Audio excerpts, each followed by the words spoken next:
Some jobs happen far from land, where one mistake can cost your life.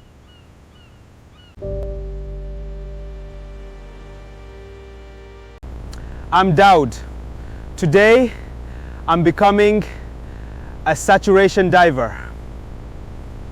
This is where the job starts, before anyone even touches the water. Everything here is built around one thing, keeping divers alive. I've been in here 3 days, and this chamber is already testing me. No windows, no fresh air, and honestly, no real privacy. Before I dive, I need to understand what this job actually is.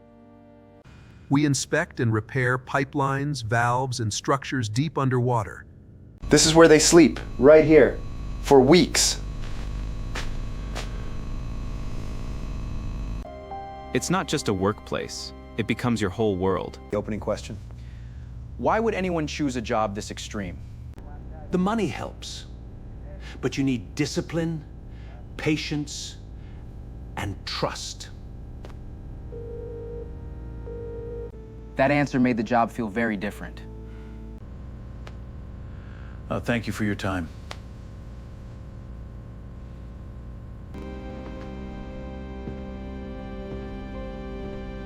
What qualifications do you need to become a saturation diver? You need to be certified as a saturation diver, and you need medical clearance and mouth-to-mouth resuscitation, and you need a first aid. It depends where you are. Every country has different rules. This suit is heavier than I expected. Every hose, seal, and clip matters down there. This is the point where it starts to feel real.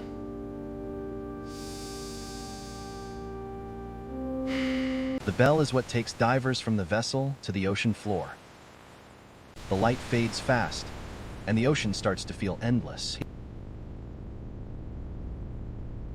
Down here, everything moves slower. Even turning your head takes focus.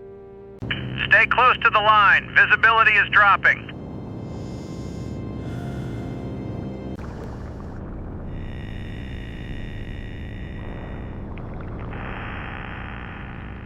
For a few seconds, I can barely see my own hands. That was the moment I understood the danger.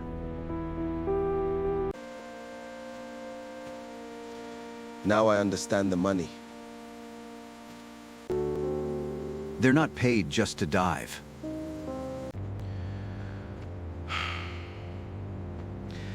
They're paid to stay calm when everything feels dangerous. The job doesn't end after the dive.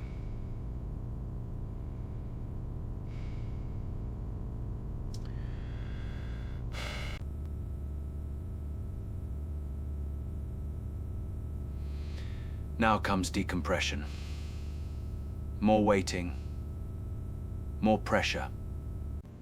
I can see why this job changes people.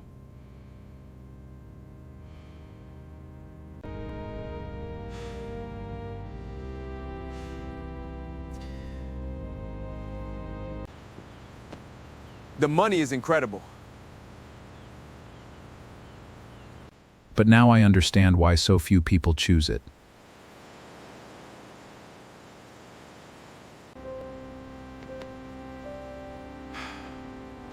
Would you do this job for 6 figures? Let me know in the comments.